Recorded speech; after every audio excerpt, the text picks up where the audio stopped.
ਅੰਮ੍ਰਿਤ ਸਾਧ ਬਿਖੈ ਬਿਖ ਖਾਈ, ਮਾਇਆ ਮੋਹ ਭਰਮ ਪੈ ਭੂਲੇ। ਸੁਤ ਦਾਰਾ ਸਿਉ ਪ੍ਰੀਤ ਲਗਾਈ, ਇਕ ਉਤਮ ਪੰਥ ਸੁਨਿਓ ਗੁਰ ਸੰਗਤ, ਤਿਹ ਮਿਲੰਤ ਜਮ ਤਰਾਸ ਮਿਟਾਈ। ਇਕ ਅਰਦਾਸ ਪਾਠ ਕੀਰਤ ਕੀ, ਗੁਰ ਰਾਮਦਾਸ ਰਾਖੋ ਸਰਨਾਈ। ਇਕ ਅਰਦਾਸ ਪਾਠ ਕੀਰਤ ਕੀ, ਗੁਰ ਰਾਮਦਾਸ ਰਾਖੋ ਸਰਨਾਈ। ਸਤਨਾਮ ਸ੍ਰੀ ਵਾਹਿਗੁਰੂ ਸਾਹਿਬ ਜੀ। ਬ੍ਰਹਮ ਗਿਆਨੀ ਨਿਰਮਲ ਤੇ ਨਿਰਮਲਾ, ਜੈਸੇ ਮੈਲ ਨਾ ਲਾਗੈ ਜਲਾ।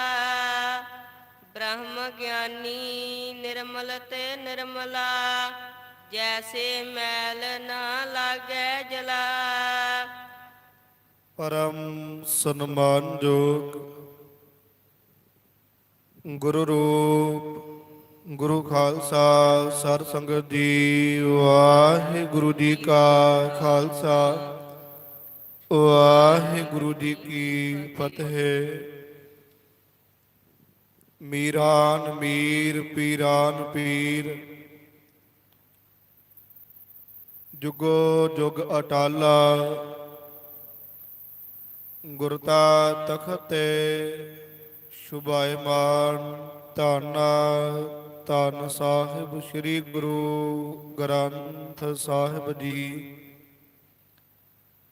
ਤਿਨਾਂ ਦੇ ਪਾਵਨ ਹਜ਼ੂਰ ਵਿਖੇ ਨਿਤ ਦੀ ਤਰ੍ਹਾਂ ਭਾਈ ਨੰਦ ਲਾਲ ਜੀ ਗੁਰਮਤਿ ਵਿਦਿਆਲਾ ਸ੍ਰੀ ਸਰਬਲੋ ਬੁੰਗਾ ਨੰਗਲੀ ਵਿਖੇ ਸ੍ਰੀ ਸੁਖਮਨੀ ਸਾਹਿਬ ਜੀ ਦੇ ਮਹਾਨ ਜੋ ਵਿਚਾਰ ਕਥਾ ਰੂਪ ਪ੍ਰਾਰੰਭ ਹੋਏ ਨੇ, ਲੜੀਵਾਰ ਸ਼ਾਮ ਦੇ ਦੀਵਾਨਾਂ ਅੰਦਰ ਸਾਂਝ ਹੋ ਰਹੇ ਨੇ। ਅੱਜ ਗੁਰੂ ਖਾਲਸਾ ਜੀਓ, ਧੰਨ ਸਤਿਗੁਰੂ ਗੁਰੂ ਅਰਜਨ ਦੇਵ ਸਾਹਿਬ ਜੀ ਸ਼ਹੀਦਾਂ ਦੇ ਸਰਤਾਜ ਆਪਣੇ ਪਾਵਨ ਮੁਖਾਰ ਬਿੰਦ ਤੋਂ ਪਵਿੱਤਰ ਉਪਦੇਸ਼ ਬਖਸ਼ਿਸ਼ ਕਰਦੇ ਪਏ ਨੇ। ਸੁਖਮਨੀ ਸਾਹਿਬ ਜੀ ਦੀਆਂ ਗੁਰੂ ਖਾਲਸਾ ਜੀਓ 24 ਅਸ਼ਟਪਦੀਆਂ ਦੇ ਵਿੱਚੋਂ 8ਵੀਂ ਜਿਹੜੀ ਅਸ਼ਟਪਦੀ ਹੈ ਉਹ ਪ੍ਰਾਰੰਭ ਹੋਈ ਹੈ। ਸ਼ਲੋਕ ਹੈ, ਮਨ ਸਾਚਾ ਮੁਖ ਸਾਚਾ ਸੋਏ, ਅਵਰ ਨਾ ਪੇਖੈ ਏਕਸ ਬਿਨ ਕੋਏ। ਨਾਨਕ ਇਹ ਲੱਛਣ ਬ੍ਰਹਮ ਗਿਆਨੀ ਹੋਏ। ਜੋ ਬ੍ਰਹਮ ਗਿਆਨੀ ਦੇ ਪ੍ਰਥਾਏ ਲੱਛਣ ਨੇ, ਐਸੇ ਲੱਛਣ ਗੁਰੂ ਖਾਲਸਾ ਜੀ ਇਹ ਸਾਰੀ ਅਸ਼ਟਪਦੀ ਦੇ ਵਿੱਚ, ਭਾਵ 8 ਪਦਿਆਂ ਦੇ ਵਿੱਚ ਧੰਨ ਸਤਿਗੁਰੂ ਗੁਰੂ ਅਰਜਨ ਦੇਵ ਸਾਹਿਬ ਮਹਾਰਾਜ ਆਪਣੇ ਪਾਵਨ ਮੁਖਾਰ ਬਿੰਦ ਤੋਂ ਉਚਾਰ ਕੇ ਬਖਸ਼ਿਸ਼ ਕਰਦੇ ਪਏ ਨੇ। ਆਓ ਕੱਲ ਦੇ ਦੀਵਾਨ ਵਿੱਚ ਇੱਕ ਪਦੇ ਦੀ ਸਾਂਝ ਪਈ ਸੀ, ਅੱਜ ਦੂਸਰਾ ਪਦਾ ਪ੍ਰਾਰੰਭ ਹੋ ਰਿਹਾ ਹੈ। ਸੁਰਤੀਆਂ ਇਕਾਗਰ ਕਰੋ, ਗੁਰੂ ਪਾਤਸ਼ਾਹ ਜੀ ਦੇ ਮੁਬਾਰਕ ਪਵਿੱਤਰ ਚਰਨਾਂ ਦਾ ਧਿਆਨ ਲਾਓ। ਸਤਿਗੁਰੂ ਜੀ ਆਪ ਮਿਹਰ ਭਰਿਆ ਹੱਥ ਰੱਖ ਕੇ ਵਿਚਾਰ ਸੇਵਾ ਕਰਵਾ ਲੈਣ। ਆਸੀਸ ਬਖਸ਼ੋ, ਉਚਾਰਨ ਕਰੋ ਜੀ। ਸਤਨਾਮ ਸ੍ਰੀ ਵਾਹਿਗੁਰੂ ਸਾਹਿਬ ਜੀ। ਸਤਨਾਮ ਸ੍ਰੀ ਵਾਹਿਗੁਰੂ ਸਾਹਿਬ ਜੀਓ। ਸਤਨਾਮ ਸ੍ਰੀ ਵਾਹਿਗੁਰੂ ਸਾਹਿਬ ਜੀ। ਬ੍ਰਹਮ ਗਿਆਨੀ ਨਿਰਮਲ ਤੇ ਨਿਰਮਲਾ। ਧੰਨ ਸਤਿਗੁਰੂ ਗੁਰੂ ਅਰਜਨ ਦੇਵ ਸਾਹਿਬ ਜੀ ਪਵਿੱਤਰ ਮੁਖਾਰਬਿੰਦ ਤੋਂ ਬਖਸ਼ਿਸ਼ ਕਰਦੇ ਪਏ ਨੇ। ਬ੍ਰਹਮ ਗਿਆਨੀ ਨਿਰਮਲ ਤੇ ਨਿਰਮਲਾ। ਜਿਹੜਾ ਬ੍ਰਹਮ ਗਿਆਨੀ ਦਾ ਜੀਵਨ ਸੁਭਾਅ ਹੈ, ਇਖਲਾਕ ਹੈ, ਉਹ ਗੁਰੂ ਖਾਲਸਾ ਜੀ ਨਿਰਮਲ ਤੋਂ ਵੀ ਨਿਰਮਲ ਹੈ, ਭਾਵ ਉਜਲੇ ਤੋਂ ਉਜਲਾ, ਪਵਿੱਤਰ ਤੋਂ ਪਵਿੱਤਰ ਹੈ। ਨਿਰਮਲ ਤੋਂ ਭਾਵ ਕਰਦੇ ਨੇ ਜਿੱਥੇ ਮੈਲ ਨਾ ਹੋਵੇ, ਪਵਿੱਤਰਤਾ ਹੋਵੇ, ਉਜਲਾ ਸੁਭਾਅ ਹੋਵੇ। ਭਗਤ ਕਬੀਰ ਸਾਹਿਬ ਜੀ ਦਾ ਇੱਕ ਸ਼ਲੋਕ ਆਉਂਦਾ ਹੈ। ਕਬੀਰ ਸਾਹਿਬ ਜੀ ਤਿਨਾਂ ਨੇ ਜ਼ਿਕਰ ਕੀਤਾ ਹੈ ਵੀ ਐ ਪੰਡਤ ਲੋਕੋ, ਜਿਹੜੇ ਰਾਮ ਨੂੰ ਪੂਜਦਿਆਂ ਪੂਜਦਿਆਂ ਤੁਹਾਡੀਆਂ ਪੁਸ਼ਤਾਂ ਪੀੜ੍ਹੀਆਂ ਬਤੀਤ ਹੋ ਗਈਆਂ ਨੇ, ਉਹ ਤੁਹਾਡਾ ਰਾਮ ਜਿਹੜਾ ਹੈ ਮੇਰੇ ਮਗਰ ਮਗਰ ਲੱਗਾ ਫਿਰਦਾ ਹੈ। ਬੇਨਤੀ ਕਰਾਂ ਕਿ ਨਿਰਮਲ ਸੁਭਾਅ ਕੀ ਹੈ, ਨਿਰਮਲ ਜੀਵਨ ਜਾਂ ਨਿਰਮਲ ਮਨ ਕੀ ਹੈ। ਕਬੀਰ ਸਾਹਿਬ ਜੀ ਨੇ ਕਿਹਾ ਵੀ ਜਿਹਨੂੰ ਪੂਜਦਿਆਂ ਤੁਹਾਡੀਆਂ ਪੁਸ਼ਤਾਂ ਪੀੜ੍ਹੀਆਂ ਬਤੀਤ ਹੋ ਗਈਆਂ ਨੇ, ਉਹ ਤੁਹਾਡਾ ਰਾਮ ਮੇਰੇ ਪਿੱਛੇ ਲੱਗਾ ਪਿਆ। ਪਾਛਾ ਲਾਗੋ ਹਰ ਫਿਰੈ ਕਹਿਤ ਕਬੀਰ ਕਬੀਰ। ਇੰਨਾ ਹੀ ਨਹੀਂ ਕਹਿੰਦੇ, ਮੈਂ ਜਿੱਧਰ ਨੂੰ ਚੱਲਦਾ ਹੈ ਪਿੱਛੋਂ ਆਵਾਜ਼ਾਂ ਮਾਰਦਾ ਹੈ ਵੀ ਕਬੀਰਾ ਕਿੱਥੇ ਚੱਲਿਆ ਹੈ, ਨਾਲ ਲੈ ਕੇ ਚੱਲੀ। ਉਹਨਾਂ ਗੁਰੂ ਖਾਲਸਾ ਜੀ ਨੀਵੇਂ ਮਨ ਦੇ ਨਾਲ ਪੁੱਛਿਆ ਵੀ ਮੰਨਿਆ ਵੀ ਤੁਹਾਡੇ ਮਗਰ ਲੱਗਾ ਹੈ, ਪਰ ਸਾਨੂੰ ਤੇ ਇੰਨਾ ਸਮਾਂ ਬਤੀਤ ਹੋ ਗਿਆ ਹੈ, ਸਾਨੂੰ ਤੇ ਦਰਸ਼ਨ ਵੀ ਨਹੀਂ ਦਿੱਤੇ, ਪ੍ਰਾਪਤੀ ਵੀ ਨਹੀਂ ਹੋਈ, ਤੁਸੀਂ ਤੇ ਪਿੱਛੇ ਲਾਈ ਫਿਰਦੇ ਹੋ। ਕਬੀਰ ਸਾਹਿਬ ਜੀ ਨੂੰ ਉਹਨਾਂ ਪੁੱਛਿਆ ਵੀ ਤੁਹਾਡੀ ਕਮਾਈ ਕੀ ਹੈ, ਕਿਹੜੀ ਮਿਹਨਤ, ਕਿਹੜੀ ਮੁਸ਼ੱਕਤ, ਕਿਹੜੀ ਡੋਰੀ ਪਾਈ ਹੈ ਵੀ ਭਗਵਾਨ ਨੂੰ ਤੁਹਾਡੇ ਮਗਰ ਮਗਰ ਆਉਣਾ ਪੈ ਗਿਆ। ਕਿੱਥੇ ਆਪਾਂ ਰੱਬ ਦੇ ਪਿੱਛੇ ਦੌੜੀ ਫਿਰਦੇ ਆ, ਆਪਾਂ ਪਰਮੇਸ਼ਰ ਦੇ ਪਿੱਛੇ ਦੌੜ ਰਹੇ ਆ ਪਾਉਣ ਵਾਸਤੇ, ਤੇ ਕਿਧਰੇ ਪਰਮੇਸ਼ਰ ਆਪਣੇ ਭਗਤਾਂ ਦੇ ਪਿੱਛੇ। ਜਿਸ ਵੇਲੇ ਗੁਰੂ ਖਾਲਸਾ ਜੀ ਉਹਨਾਂ ਪੁੱਛਿਆ ਨਾ, ਤਾਂ ਕਬੀਰ ਸਾਹਿਬ ਜੀ ਕਹਿ ਲੱਗੇ, ਕਬੀਰ ਮਨ ਨਿਰਮਲ ਭਇਆ ਜੈਸਾ ਗੰਗਾ ਨੀਰ। ਕਹਿਣ ਲੱਗੇ ਵੀ ਸਾਡਾ ਮਨ ਏਦਾਂ ਨਿਰਮਲ ਹੋ ਗਿਆ ਏ, ਏਦਾਂ ਸ਼ੁੱਧ ਉਜਲਾ ਹੋ ਗਿਆ ਏ, ਜਿਵੇਂ ਗੰਗਾ ਦਾ ਜਲ ਜਿਹੜਾ ਪਵਿੱਤਰ ਹੁੰਦਾ ਹੈ, ਜਿਵੇਂ ਗੰਗਾ ਦਾ ਨੀਰ ਜਿਹੜਾ ਪਾਣੀ ਆ ਉਹ ਨਿਰਮਲ ਹੁੰਦਾ ਏ, ਏਦਾਂ ਕਹਿੰਦੇ ਸਾਡਾ ਮਨ ਨਿਰਮਲ ਹੋ ਗਿਆ ਏ। ਉੱਥੇ ਤੇ ਇੱਕ ਵਾਰ ਸ਼ਬਦ ਆਇਆ ਨਾ ਵੀ ਕਬੀਰ ਮਨ ਨਿਰਮਲ ਭਇਆ ਜੈਸੇ ਗੰਗਾ ਨੀਰ। ਇੱਥੇ ਦੋ ਵਾਰ ਹੈ ਨਿਰਮਲ ਤੇ ਨਿਰਮਲਾ। ਜਿਹੜਾ ਬ੍ਰਹਮ ਗਿਆਨੀ ਦਾ ਜੀਵਨ ਹੈ ਗੁਰੂ ਖਾਲਸਾ ਜੀ, ਉਹ ਨਿਰਮਲ ਤੋਂ ਵੀ ਨਿਰਮਲਾ, ਉਹ ਉਜਲੇ ਤੋਂ ਵੀ ਉਜਲਾ ਹੈ। ਅੱਜ ਇਹ ਕਹਿਣਾ ਬੜਾ ਸੌਖਾ ਹੈ ਵੀ ਸਾਡਾ ਮਨ ਸਾਫ਼ ਹੈ, ਪਰ ਮਨ ਦੇ ਵਿੱਚ ਗੁਰੂ ਖਾਲਸਾ ਜੀ 3600 ਵਿਕਾਰ ਸਵੇਰੇ ਉੱਠਦਿਆਂ ਸਾਰ ਹੀ ਪੈਦਾ ਹੋ ਜਾਂਦਾ। ਅਜੇ ਮੰਜੇ ਤੋਂ ਪੈਰ ਨਹੀਂ ਲਾਇਆ ਜਾਂਦਾ ਤੇ ਕੀ ਕੁਝ ਅੰਦਰ ਜਿਹੜਾ ਚੱਲ ਵੀ ਪੈਂਦਾ ਹੈ। ਸ੍ਰੀ ਰਾਗ ਵਿੱਚ ਬਚਨ ਆਉਂਦੇ ਨੇ ਕਿ ਜੀਵ ਜਦੋਂ ਉੱਠਦਾ ਹੈ ਨਾ, ਅਜੇ ਆਖੀ ਖੁੱਲਦੀ ਆ, ਲੇਟਿਆ ਪਿਆ ਏ, ਬਿਸਤਰੇ ਦੇ ਵਿੱਚੋਂ ਵੀ ਨਹੀਂ ਨਿਕਲਿਆ, ਲੇਟ ਛੱਡ ਕੇ ਖੜਾ ਵੀ ਨਹੀਂ ਹੋਇਆ, ਉਸੇ ਵੇਲੇ ਹੀ ਯਾਦ ਆ ਗਿਆ ਵੀ ਆਹ ਕਰਨਾ ਏ, ਇੱਥੋਂ ਲਿਆਉਣੇ ਨੇ, ਇੱਥੇ ਦੇਣ ਜਾਣਾ ਏ, ਐਸ ਥਾਂ ਤੇ ਮਿਲਾਪ ਹੋਣਾ ਏ, ਅੱਜ ਐਸ ਪ੍ਰਾਣੀ ਨੂੰ ਮਿਲਣਾ ਏ। ਬਾਣੀ ਸ਼ਬਦ ਆਉਂਦਾ ਵੀ ਬੰਦਿਆ ਇਹ ਲੋਭ ਲਾਲਚ ਜਿਹੜੀ ਆਸਾ ਤ੍ਰਿਸ਼ਨਾ ਹੈ ਨਾ, ਇਹ ਤੇ ਸੁੱਤੇ ਉੱਠਦਿਆਂ ਸਾਰ ਹੀ ਸ਼ੁਰੂ ਹੋ ਜਾਂਦੇ ਤੇ ਸੌਂਦੇ ਵੀ ਕੋਈ ਨਹੀਂ। ਏਕ ਸਵਾਨ ਦੋਏ ਸਵਾਨੀ ਨਾਲ ਭਲਕੇ ਭੌਕੇ ਸਦਾ ਬਿਆਨ। ਇਹ ਸਾਡਾ ਤੇ ਮਨ ਇੰਨਾ ਕੀ ਸਾਫ਼ ਹੈ, ਆਪਾਂ ਤੇ ਇੰਨੇ ਕੁ ਮਨ ਦੇ ਗੁਰੂ ਖਾਲਸਾ ਜੀ ਸਫਾਈ ਵਾਲੇ ਨੇ। ਮਨ ਦੀ ਸਫਾਈ ਕਹਿ ਲੈਣਾ ਬੜਾ ਸੌਖਾ ਹੈ, ਪਰੰਤੂ ਮਨ ਸਾਫ਼ ਹੁੰਦਾ ਕਿੱਥੇ ਹੈ, ਮਨ ਟਿਕਾ ਵਿੱਚ ਕਿੱਥੇ ਆਉਂਦਾ ਹੈ। ਤੇ ਧੰਨ ਗੁਰੂ ਅਰਜਨ ਦੇਵ ਸਾਹਿਬ ਜੀ ਕਹਿੰਦੇ ਨੇ, ਮਨਾ ਤੇਰੇ ਕੋ ਤੇ ਘੜੀ ਨਹੀਂ ਟਿਕਿਆ ਗਿਆ, ਬ੍ਰਹਮ ਗਿਆਨੀ ਨੇ ਸਾਰੇ ਜੀਵਨ ਵਾਸਤੇ ਟਿਕਾ ਕੇ ਰੱਖ ਲਿਆ। ਨਿਰਮਲ ਸੁਭਾਅ ਦਾ ਮਾਲਕ ਹੋ ਗਿਆ ਏ, ਉਜਲੇ ਤੋਂ ਉਜਲਾ ਹੋ ਗਿਆ ਏ। ਸੋ ਜ਼ਿਕਰ ਕਰਦੇ ਨੇ ਬ੍ਰਹਮ ਗਿਆਨੀ ਨਿਰਮਲ ਤੇ ਨਿਰਮਲਾ, ਕਿ ਜਿਹੜਾ ਬ੍ਰਹਮ ਗਿਆਨੀ ਬ੍ਰਹਮ ਅਵਸਥਾ ਦਾ ਮਾਲਕ ਹੈ ਨਾ, ਉਹ ਗੁਰੂ ਖਾਲਸਾ ਜੀ ਉਜਲੇ ਤੋਂ ਉਜਲਾ ਪਵਿੱਤਰ ਤੋਂ ਪਵਿੱਤਰ ਹੈ ਜੀ। ਜੈਸੇ ਮੈਲ ਨਾ ਲਾਗੈ ਜਲਾ। ਇੰਨਾ ਪਵਿੱਤਰ ਇੰਨਾ ਉਜਲਾ ਹੈ ਵੀ ਕਹਿੰਦੇ ਜੈਸੇ ਭਾਵ ਜਿਸ ਤਰੀਕੇ ਦੇ ਨਾਲ ਮੈਲ ਨਾ ਲੱਗਿਆ ਜਲਾ, ਜਲ ਨੂੰ ਮੈਲ ਨਹੀਂ ਨਾ ਲੱਗਦੀ, ਪਾਣੀ ਨੂੰ ਮੈਲ ਨਹੀਂ ਲੱਗਦੀ, ਪਾਣੀ ਸਾਫ਼ ਹੁੰਦਾ ਹੈ। ਇਦਾਂ ਕਹਿੰਦੇ ਬ੍ਰਹਮ ਗਿਆਨੀ ਦਾ ਜੀਵਨ ਗੁਰੂ ਖਾਲਸਾ ਜੀ ਸਾਫ਼ ਹੈ, ਉਜਲਾ ਹੈ। ਬ੍ਰਹਮ ਗਿਆਨੀ ਨੂੰ ਵੀ ਕੋਈ ਮੈਲ ਨਹੀਂ ਆ ਗਈ ਵਿਸ਼ੇ ਵਿਕਾਰਾਂ ਦੀ, ਵਾਸ਼ਨਾ ਦੀ, ਆਸਾ ਤ੍ਰਿਸ਼ਨਾ ਦੀ। ਇਹ ਤੇ ਸਾਨੂੰ ਹੀ ਮੈਲ ਲੱਗੀ ਹੋਈ ਹੈ। ਦੂਜਾ, ਕਈ ਵਿਦਵਾਨ ਜਲਾ ਦਾ ਅਰਥ ਅਗਨੀ ਵੀ ਕਰਦੇ ਨੇ। ਉਹ ਇਹ ਅਰਥ ਕਰ ਲੈਂਦੇ ਨੇ ਵੀ ਪਾਣੀ ਤੇ ਕਿਤੇ ਨਾ ਕਿਤੇ ਮੈਲਾ ਹੋ ਹੀ ਜਾਂਦਾ ਹੈ। ਤੇ ਦੂਜਾ ਅਰਥ ਗੁਰੂ ਖਾਲਸਾ ਜੀ ਵਿਦਵਾਨਾਂ ਨੇ ਅੱਗ ਦੇ ਨਾਲ ਕੀਤਾ ਹੈ, ਜਲਾ ਨਾਮ ਜਲਾ ਦੇਣ ਤੋਂ। ਅੱਗ ਨੂੰ ਗੁਰੂ ਖਾਲਸਾ ਜੀ ਕਦੇ ਮੈਲ ਨਹੀਂ ਲੱਗਦੀ। ਅੱਗ ਦਾ ਸੁਭਾਅ ਹੈ, ਜੋ ਵੀ ਸੁੱਟੋਗੇ ਸਾੜ ਕੇ ਸੁਆਹ ਕਰ ਦਿੰਦੀ ਹੈ। ਬ੍ਰਹਮ ਗਿਆਨੀ ਦੇ ਕੋਲ ਭਗਤੀ ਦੀ ਇਹੋ ਜੀ ਅੱਗ ਹੈ ਗੁਰੂ ਖਾਲਸਾ ਜੀ, ਜਿਹੜਾ ਵਿਕਾਰ, ਜਿਹੜੀ ਵਾਸ਼ਨਾ, ਜਿਹੜੀ ਉਸਤਰ ਨਿੰਦਾ ਹੁੰਦੀ ਆ, ਉਹ ਉਸ ਅੱਗ ਦੇ ਨਾਲ ਦਾਹ ਕਰ ਦਿੰਦਾ ਹੈ। ਉਹ ਗੁਰੂ ਖਾਲਸਾ ਜੀ ਨਿਰਮਲ ਸੁਭਾਅ ਦਾ ਹੀ ਮਾਲਕ ਬਣ ਕੇ ਵਿਚਰਦਾ ਹੈ। ਵੈਸੇ ਮੁੱਖ ਅਰਥ ਇਹਦਾ ਮੈਲ ਨਾ ਲੱਗਿਆ ਜਲਾ, ਜਲਾ ਨਾਮ ਜਲ ਦਾ ਪਾਣੀ ਦਾ ਹੀ ਹੈ।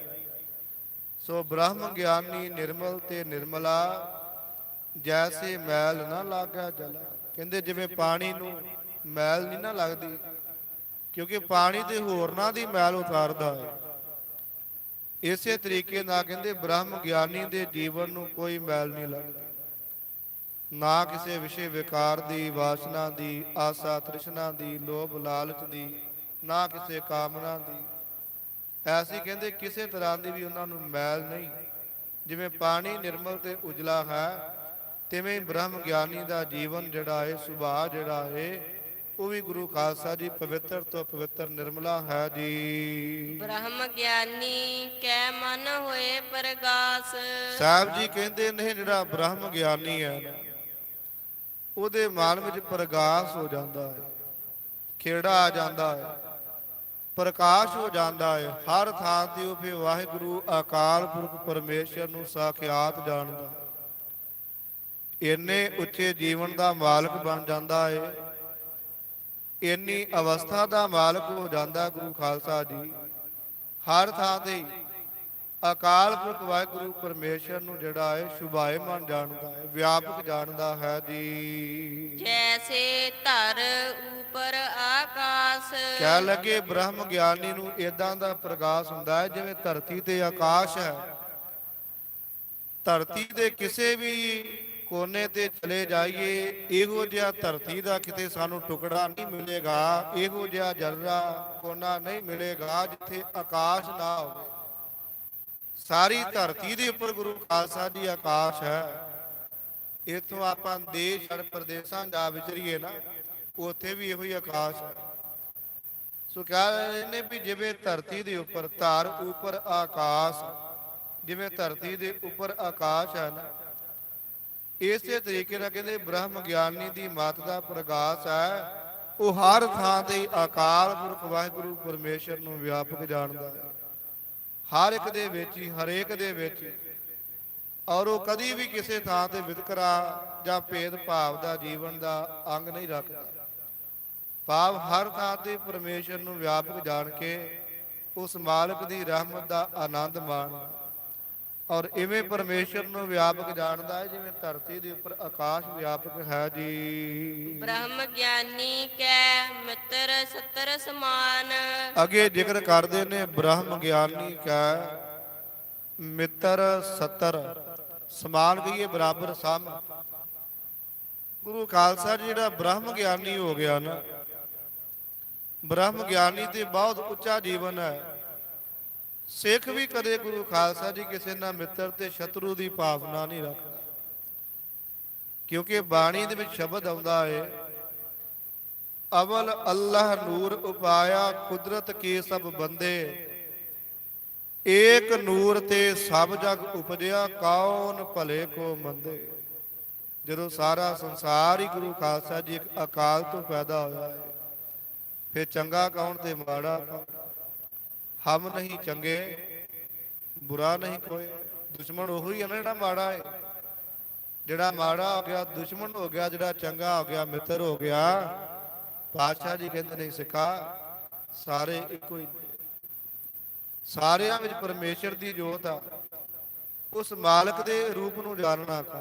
ਸਿੱਖ ਜਦੋਂ ਅਰਦਾਸ ਕਰਦਾ ਹੈ ਨਾ ਤੇ ਸਮਾਪਤੀ ਦੇ ਕਹਿੰਦਾ ਹੈ ਵੀ ਨਾਨਕ ਨਾਮ ਚੜ੍ਹਦੀ ਕਲਾ ਤੇਰੇ ਭਾਣੇ ਸਰਬੱਤ ਦਾ ਭਲਾ। ਜਦੋਂ ਸਰਬੱਤ ਦਾ ਮੰਗਦਾ ਹੈ ਤਾਂ ਆਪਣੇ ਦੁਸ਼ਮਣ ਦਾ ਵੀ ਨਾਲ ਹੀ ਮੰਗ ਲੈਂਦਾ।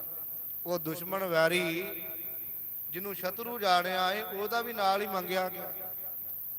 ਸਿੱਖ ਗੁਰੂ ਖਾਲਸਾ ਜੀ ਕਦੀ ਵੀ ਕਿਸੇ ਨਾਲ ਵੈਰ ਭਾਵਨਾ ਨਹੀਂ ਰੱਖਦਾ, ਤੇ ਜਿਹੜਾ ਈਰਖਾ ਵੈਰ ਭਾਵਨਾ ਰੱਖਦਾ ਏ ਉਹ ਸਿੱਖ ਕਹਾਉਣ ਦੇ ਯੋਗ ਨਹੀਂ ਹੈ। ਉਹ ਅਜੇ ਕੱਚਾ ਏ, ਅਵਸਥਾ ਤੱਕ ਪਹੁੰਚਦਾ ਨਹੀਂ ਹੈ, ਪਦਵੀ ਤੋਂ ਹੀਣਾ ਹੈ।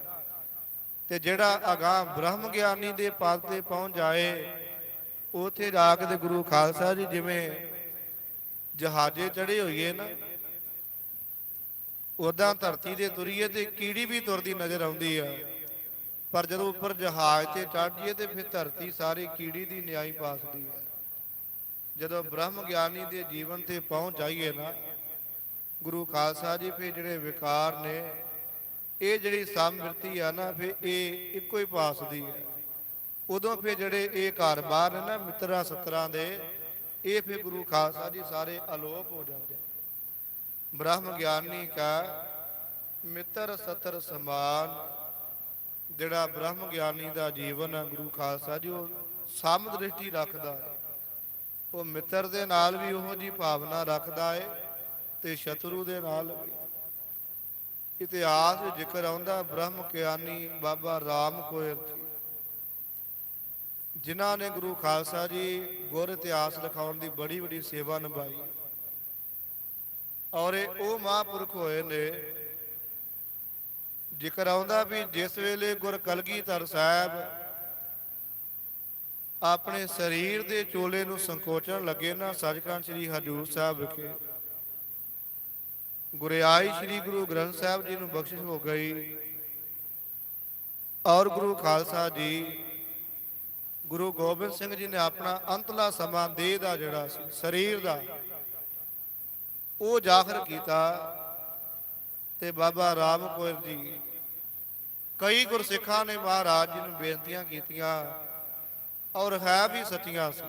ਕਈਆਂ ਦਾ ਜੀਵਨ ਇਦਾਂ ਦਾ ਸੀ, ਉਹ ਗੁਰੂ ਗੋਬਿੰਦ ਸਿੰਘ ਦੇ ਦਰਸ਼ਨਾਂ ਤੋਂ ਬਿਨਾਂ ਗੁਰੂ ਖਾਲਸਾ ਜੀ ਜਲ ਦੀ ਘੁੱਟ ਨਹੀਂ ਸੀ ਮੂੰਹ ਨੂੰ ਲਾਉਂਦੇ। ਪ੍ਰਸ਼ਾਦਾ ਤੇ ਕਿੱਧਰੇ ਰਹਿ ਗਿਆ, ਮਾਤਾ ਸਾਹਿਬ ਦੇ ਵੱਲ। ਇਸੇ ਤਰ੍ਹਾਂ ਹੋਰ ਗੁਰੂ ਕੇ ਸਿੱਖ ਬਾਬਾ ਰਾਮ ਕੌਰ ਜੀ ਦਾ ਤੇ ਬਹੁਤ ਪ੍ਰੇਮ ਸੀ ਹਜੂਰ ਦੇ ਨਾਲ। ਬਾਬਾ ਬੁੱਢਾ ਸਾਹਿਬ ਜੀ ਦੀ ਵੰਸ਼ ਦੇ ਵਿੱਚੋਂ ਹੋਏ। ਇਹਨਾਂ ਗੁਰੂ ਖਾਲਸਾ ਜੀ ਜੀਵਨ ਉੱਚਾ ਸੀ ਇਹਨਾਂ ਮਹਾਂਪੁਰਖਾਂ ਦਾ। ਕਲਗੀਧਰ ਸਾਹਿਬ ਜੀ ਨੂੰ ਕਿਹਾ ਮਹਾਰਾਜ ਤੁਹਾਡੇ ਦਰਸ਼ਨਾਂ ਤੋਂ ਬਿਨਾਂ ਘੜੀ ਨਹੀਂ ਸੀ ਲੰਘਦੀ। ਹੁਣ ਦੇਹ ਨੂੰ ਆਪ ਜੀ ਸੰਕੋਚਣ ਲੱਗੇ, ਉਹ ਕਿਤੇ ਦਰਸ਼ਨਾਂ ਦੀ ਤਾਂਘ ਹੋਈ ਤੇ ਕਿਵੇਂ ਹੋਣਗੇ। ਤੇ ਗੁਰ ਕਲਗੀਧਰ ਸਾਹਿਬ ਨੇ ਜ਼ਿਕਰ ਆਉਂਦਾ ਇਤਿਹਾਸ ਵਿੱਚ ਆਖਿਆ ਸੀ ਬਾਬਾ ਰਾਮ ਕੌਰ ਜੀ ਦੇ ਤਾਈ ਕਹਿਣ ਲੱਗੇ ਕਿ ਤੁਸੀਂ ਜੰਗਲ ਦੇ ਵਿੱਚ ਆ ਜਾਇਆ ਕਰਿਓ,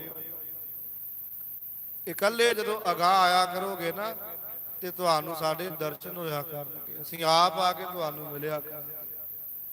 ਇਸ ਤਰੀਕੇ ਨਾਲ ਗੁਰੂ ਖਾਲਸਾ ਜੀ 1708 ਸਤਿਗੁਰੂ ਗੁਰੂ ਗੋਬਿੰਦ ਸਿੰਘ ਸਾਹਿਬ ਜੀ ਦੇ ਜੋਤੀ ਜੋਤ ਸਮਾਉਣ ਤੋਂ ਬਾਅਦ ਵੀ ਬ੍ਰਹਮ ਗਿਆਨੀ ਭਾਈ ਰਾਮ ਕੌਰ ਜੀ ਜਿਹੜੇ ਮਹਾਂਪੁਰਖ ਹੋਏ ਨੇ, ਇਹਨਾਂ ਕਈ ਵਾਰ ਹਜੂਰ ਦੇ ਦੀਦਾਰ ਕੀਤੇ। ਉਹਨਾਂ ਦੇ ਜੀਵਨ ਦੀ ਘਟਨਾ ਹੈ। ਇਹ ਰਮਦਾਸ ਵਿਖੇ ਰਹਿੰਦੇ ਸੀ ਔਰ ਗੁਰੂ ਖਾਲਸਾ ਜੀ ਲਾਹੌਰ ਦਾ ਜਿਹੜਾ ਸੂਬਾ ਸੀ ਨਾ, ਉਹਨੇ ਗੁਰੂ ਖਾਲਸਾ ਜੀ ਆਪਣੀ ਫੌਜ ਚੜਾਈ ਤੇ ਸਾਰਾ ਰਮਦਾਸ ਲੁੱਟਿਆ ਗਿਆ। ਬਾਬਾ ਰਾਮ ਕੌਰ ਜੀ ਸਮਾਧੀ ਵਿੱਚ ਲੀਨ ਸੀ। ਇਹਨਾਂ ਦਾ ਘਰ ਵੀ ਜਿਹੜੀ ਫੌਜ ਸੀ ਲੁੱਟ ਕੇ ਲੈ ਗਏ। ਜਾ ਕੇ ਸੂਬੇਦਾਰ ਨੂੰ ਦੱਸਿਆ ਸਿਪਾਹੀਆਂ ਨੇ ਵੀ ਅਸੀਂ ਰਮਦਾਸ ਵੀ ਲੁੱਟ ਲਿਆਂਦਾ ਹੈ। ਉਥੇ ਸੂਬੇਦਾਰ ਨੂੰ ਜਿਹੜਾ ਸੀ ਗੁਰੂ ਘਰ ਦਾ ਮਹਾਂਪੁਰਖਾਂ ਦੇ ਪ੍ਰਤਾਪ ਦਾ ਪਤਾ ਸੀ, ਜਾਣੂ ਸੀ। ਆਪ ਸਿਪਾਹੀਆਂ ਨੂੰ ਤੇ ਸਮਾਨ ਨੂੰ ਲੈ ਕੇ ਵਾਪਸ ਆਇਆ ਰਮਦਾਸ, ਪ੍ਰਤਾਪ ਦਾ ਜਾਣਕਾਰ ਸੀ। ਰਮਦਾਸ ਆ ਕੇ ਮਹਾਂਪੁਰਖਾਂ ਦੇ ਗ੍ਰਹਿ ਵਿਖੇ ਪਹੁੰਚਿਆ ਤੇ ਕੀ ਤੱਕਦਾ ਵੀ ਬਾਬਾ ਜੀ ਦੇ ਅਜੇ ਵੀ ਸਮਾਧੀ 'ਚ ਅਡੋਲ ਬੈਠੇ। ਸਮਾਧੀ ਖੁੱਲੀ, ਨਮਸਕਾਰ ਕੀਤੀ ਤੇ ਹਾਲੇ ਮਹਾਂਪੁਰਖ ਕੁਝ ਬੋਲ ਉਚਾਰਨ ਆਪ ਹੀ ਆਪਣਾ ਗੁਰੂ ਖਾਲਸਾ ਜੀ ਭਾਂਡਾ ਅੱਗੇ ਕਰ ਦਿੱਤਾ ਕਿ ਬਾਬਾ ਜੀ ਮੇਰੇ ਕੋਲੋਂ ਗਲਤੀ ਹੋ ਗਈ ਆ, ਮੇਰੇ ਸਿਪਾਹੀਆਂ ਕੋਲ ਗਲਤੀ ਹੋ ਗਈ ਆ। ਮਹਾਂਪੁਰਖੋ ਤੁਹਾਡਾ ਘਰ ਲੁੱਟ ਕੇ ਲੈ ਗਏ ਨੇ, ਤੁਹਾਡੀਆਂ ਸਾਰੀਆਂ ਵਸਤੂਆਂ ਲੁੱਟ ਕੇ ਲੈ ਗਏ ਨੇ। ਤੇ ਬਾਬਾ ਜੀ ਕਹਿ ਲੱਗੇ ਸਾਨੂੰ ਤਾਂ ਕੋਈ ਪਤਾ ਹੀ ਨਹੀਂ, ਸਾਡਾ ਤਾਂ ਆਏ ਕੁਝ ਨਹੀਂ, ਲੁੱਟਿਆ ਕੀ ਆ, ਸਭ ਕੁਝ ਇੱਥੇ ਹੀ ਹੈ। ਲੁੱਟਣ ਵਾਲੀ ਗੱਲ ਕਿਹੜੀ ਹੈ? ਆਪਾਂ ਵੀ ਲੁੱਟ ਕਰਦੇ ਹੀ ਆ ਨਾ, ਜਿੱਥੋਂ ਹੱਥ ਪੱਲਾ ਵੱਜ ਜੇ। ਲੁੱਟ ਕਰਨੀ ਚਾਹੀਦੀ ਆ ਬਾਣੀ ਦੇ ਮੁਤਾਬਕ। ਬਾਬਾ ਜੀ ਨੂੰ ਪੁੱਛ ਲਈਏ ਵੀ ਲੁੱਟਣਾ ਕੀ ਹੈ, ਤੇ ਕਬੀਰ ਸਾਹਿਬ ਜੀ ਕਹਿੰਦੇ ਨੇ ਲੁੱਟਣਾ ਹੈ ਤਾਂ ਲੂਟ ਲੈ, ਰਾਮ ਨਾਮ ਹੈ ਲੂਟ।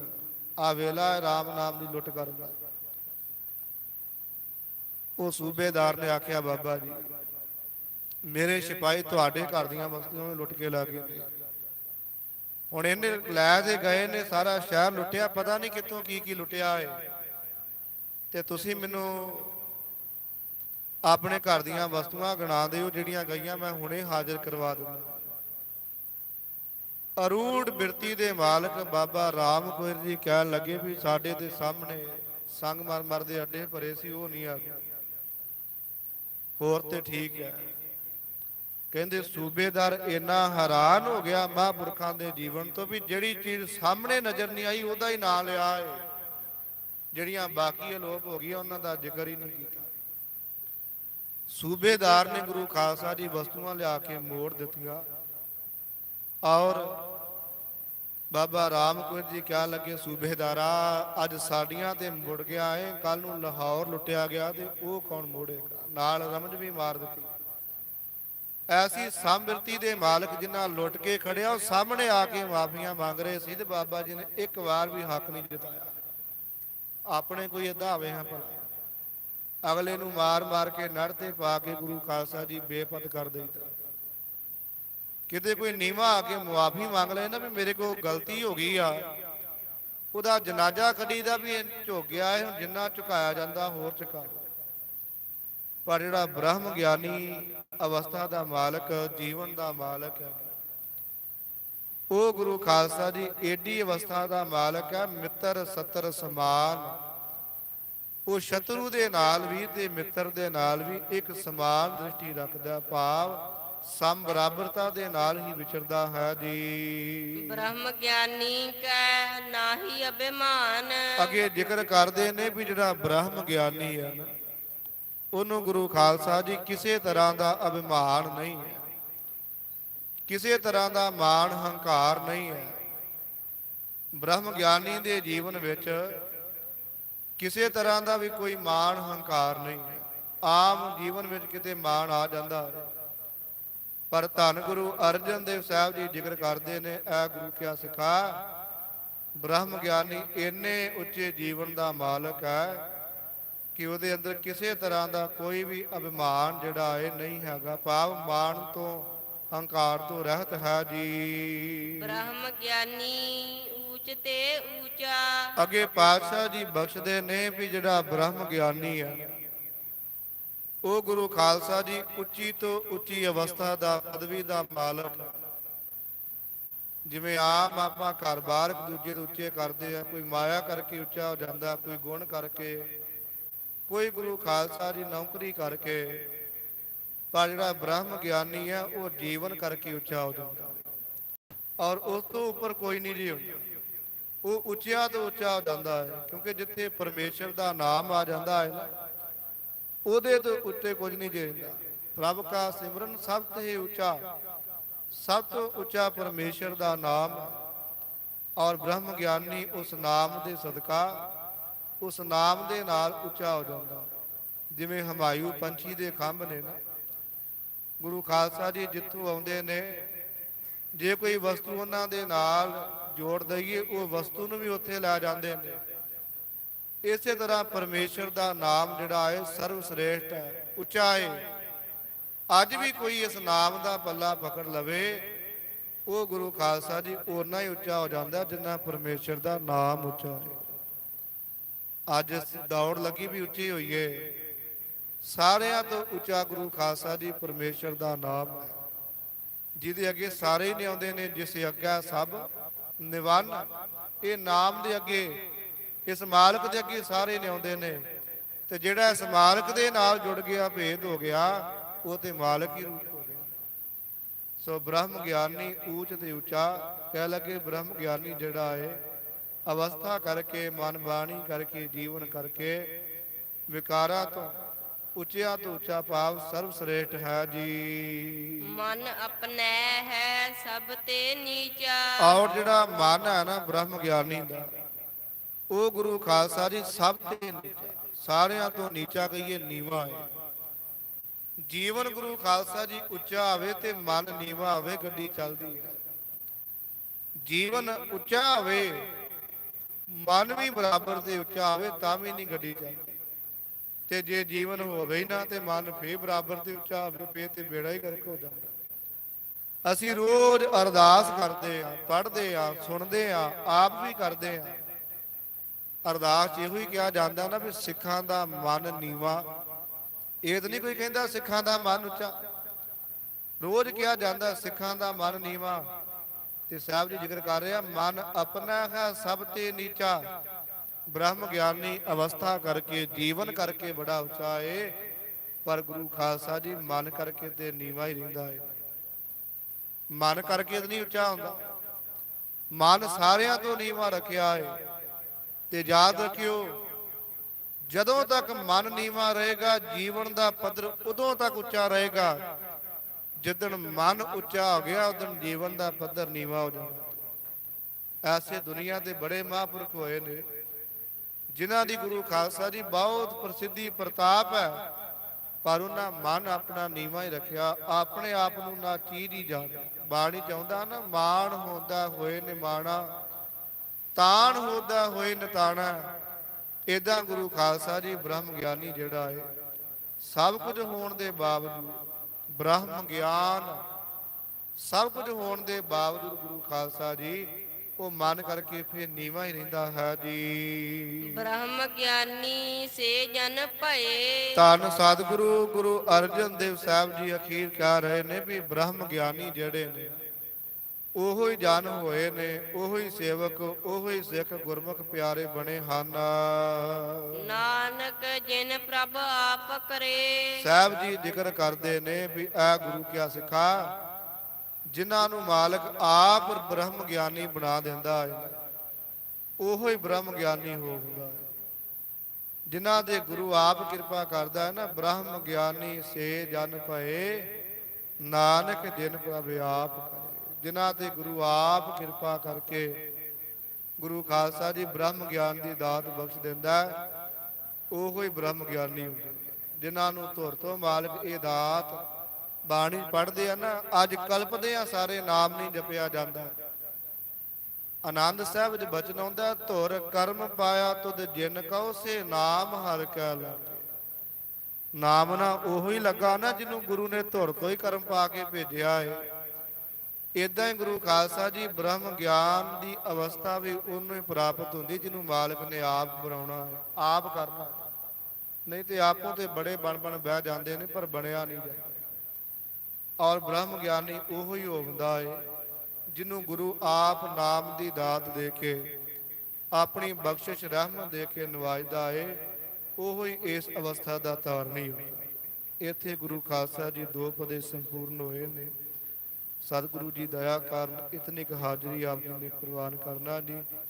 ਸਮੂਹ ਸਿੱਖ ਸੰਗਤਾਂ ਦਾ ਗਾਵਿਆ ਸੁਣਿਆ ਥਾਏ ਪਾਉਣ, ਅਗਾਹ ਤੋਂ ਸਮਤ ਬਖਸ਼ ਕੇ ਆਪ ਸੇਵਾਵਾਂ ਕਰਾਉਂਦੇ ਰਹਿਣ। ਅਤੀ ਸਨਮਾਨਯੋਗ ਵਿਦਿਆ ਦਾਤੇ ਬਾਬਾ ਗੁਰਵਿੰਦਰ ਸਿੰਘ ਜੀ ਨੰਗਲੀ ਵਾਲੇ, ਉਹਨਾਂ ਨੇ ਤਰਸ ਕਰਕੇ ਵਿਦਿਆਰਥੀਆਂ ਨੂੰ ਹਾਜ਼ਰੀ ਭਰਨ ਦਾ ਸੁਭਾਗ ਦਿੱਤਾ ਹੈ। ਰੋਜ਼ ਬਾਬਾ ਜੀ ਆਪ ਹੀ ਹਾਜ਼ਰੀ ਭਰਦੇ ਨੇ। ਕਿਤੇ ਕਿਤੇ ਆਪਣੇ ਵਿਦਿਆਰਥੀਆਂ ਨੂੰ ਵੀ ਮਾਣ ਦੇ ਦਿੰਦੇ ਨੇ। ਉਹਨਾਂ ਦਾ ਕੋਟਨ ਧੰਨਵਾਦ ਹੈ। ਕੋਟਨ ਕੋਟਨ ਧੰਨਵਾਦ ਸਾਹਿਬ ਸ੍ਰੀ ਗੁਰੂ ਗ੍ਰੰਥ ਸਾਹਿਬ ਜੀ ਦਾ, ਜਿਨ੍ਹਾਂ ਨੇ ਸਾਰਿਆਂ ਨੂੰ ਗੁਰੂ ਖਾਲਸਾ ਜੀ ਆਪਣੀ ਗੋਦ ਵਿੱਚ ਬਿਠਾ ਕੇ ਬਾਣੀ ਉਚਾਰਨ ਸਰਵਣ ਕਰਨ ਦਾ ਸੁਭਾਗ ਬਖਸ਼ਿਸ਼ ਕੀਤਾ ਹੈ। ਹੋਈ ਭੁੱਲ ਚੁੱਕ ਦੀ ਖਿਮਾ, ਨਾਨਕ ਨਾਮ ਚੜ੍ਹਦੀ ਕਲਾ, ਤੇਰੇ ਬਾਣੀ ਸਰਬੱਤ ਦਾ ਭਲਾ। ਬ੍ਰਹਮ ਗਿਆਨੀ ਸੇ ਜਨ ਭਏ, ਨਾਨਕ ਜਿਨ ਪ੍ਰਭ ਆਪ ਕਰੇ। ਵਾਹਿਗੁਰੂ ਜੀ ਕਾ ਖਾਲਸਾ, ਵਾਹਿਗੁਰੂ ਜੀ ਕੀ ਫਤਿਹ।